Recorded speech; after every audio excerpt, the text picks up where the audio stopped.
పంచాయతీ పరులో నామినేషన్ల ఉపసంహరణ ప్రక్రియ చాలా ఆసక్తికరంగా ఉంది. తొలి విడతలో 4231 పంచాయతీల సర్పంచ్ పదవులకు 22,330 మంది పోటీ పడుతున్నారు. సగటున 5 చొప్పున నామినేషన్స్ వేశారు. దీంతో వీలైనంత మంది పోటీదారులను తప్పించేందుకు తీవ్ర ప్రయత్నాలు మొదలయ్యాయి. 1500 లోపు ఓట్లున్న చోట కూడా 5-6 బరిలో ఉన్నారు.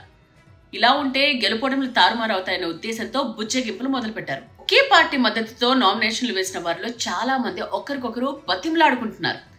అలాగే ఇండిపెండెంట్ గా పోటీలో ఉండాలనుకుంటున్న వారిని తప్పుకోవాలని ఒత్తిడి చేస్తున్నారు.